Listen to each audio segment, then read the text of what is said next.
Amin. Allahumma sholli ala Muhammad wa ala ali Muhammad. Bapak Ibu jamaah sholat Isya yang insyaallah dirahmati Allah Subhanahu wa taala.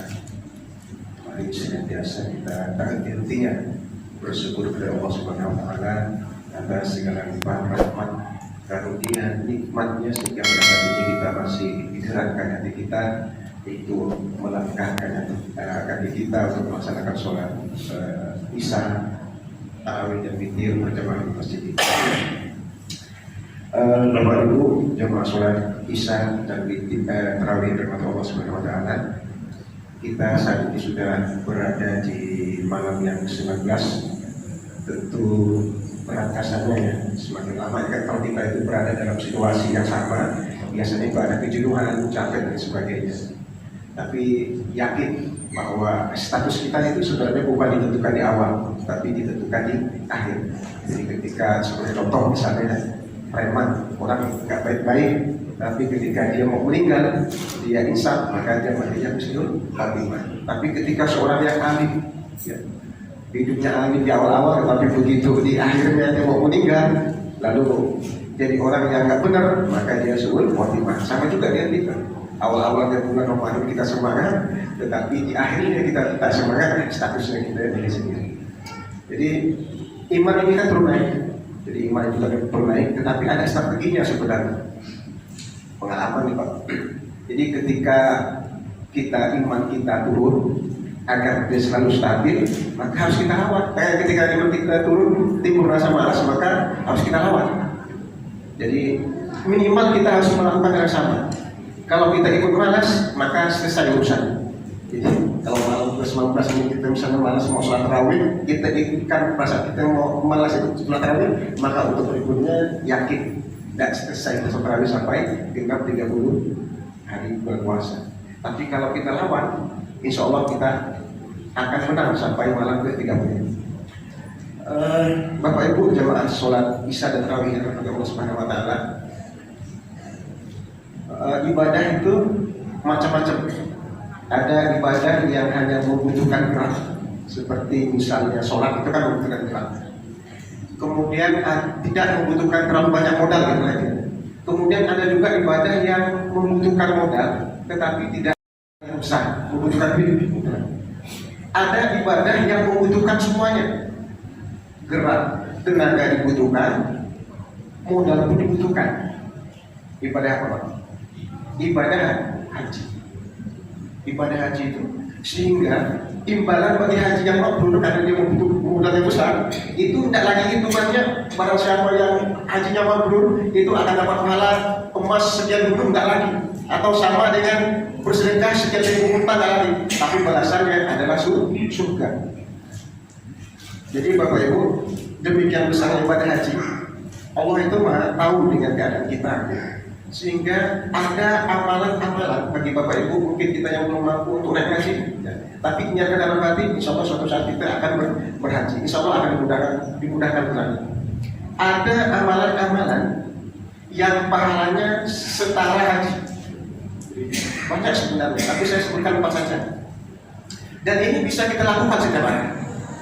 Amalan pertama Bapak Ibu, yang pahalanya setara dengan ibadah haji itu adalah melaksanakan sholat jamaah 5 waktu di masjid.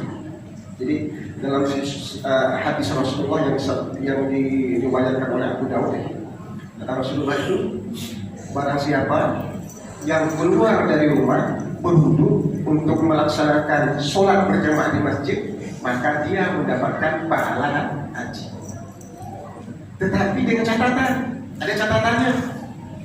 Jamaah sholat berjamaah di masjid harus dilakukan secara istiqomah. Jadi bukan kita sholat ini nanti maghrib berjamaah lalu sisanya sholat berjamaah. Jadi harus istiqomah, harus terus menerus.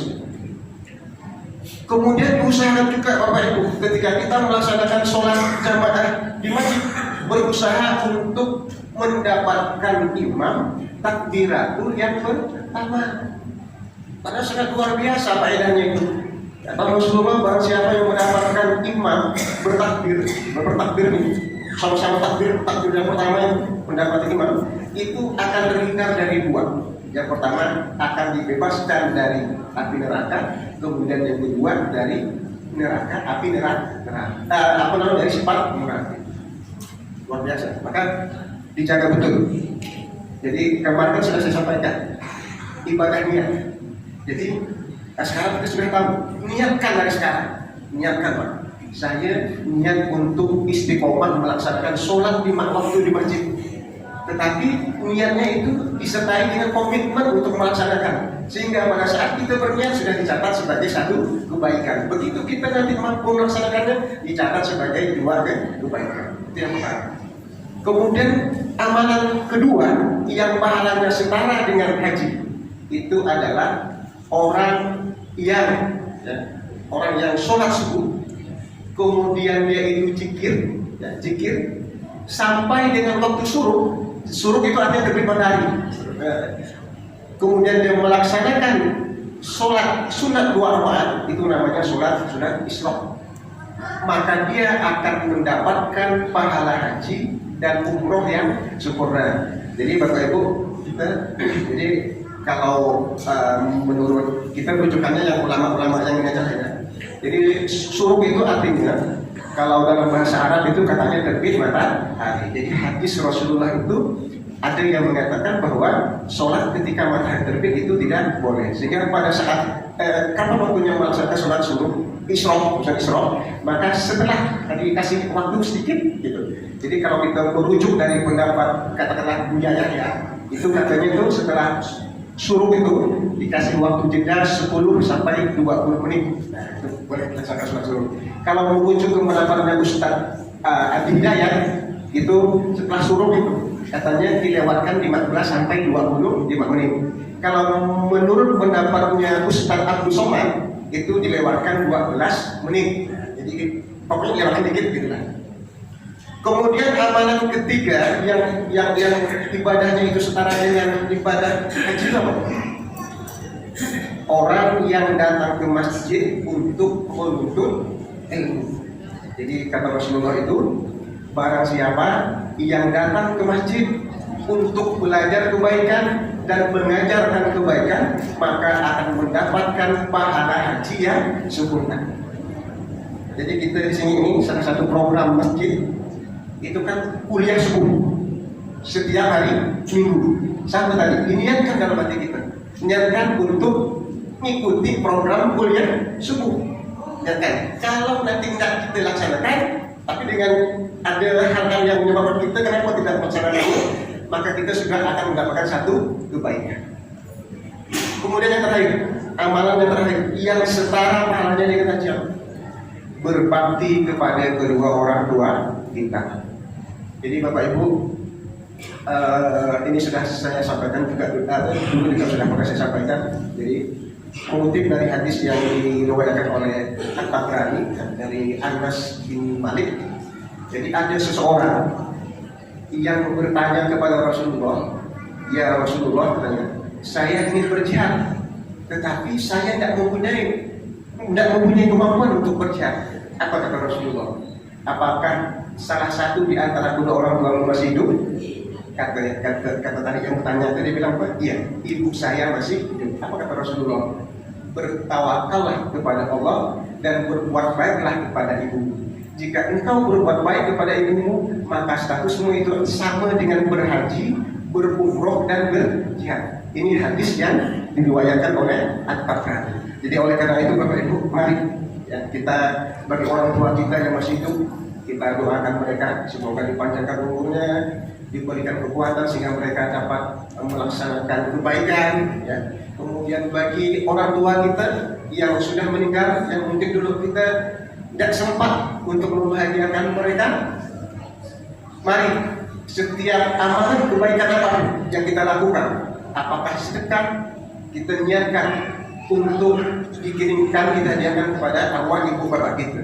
Baca Quran juga begitu, sebelum kita baca Quran disempatkan dalam hati kita, ya Allah, saya hadiahkan pahala bacaan Quranku ini untuk ibu namanya dan bapakku sebut namanya ya. Insya Allah dengan demikian kita akan dicatat sebagai anak yang berbakti kepada kedua orang tua. Bapak Ibu, demikian kultum yang dapat saya sampaikan. Semoga ada manfaatnya. Wassalamualaikum warahmatullahi wabarakatuh.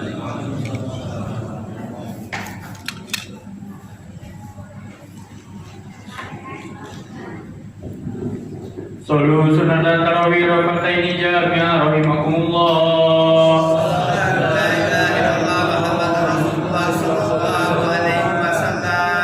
Allahumma shalli ala Muhammad. Allahumma shalli ala Sayyidina Muhammad. Allahumma shalli ala Sayyidina Maulana Muhammad.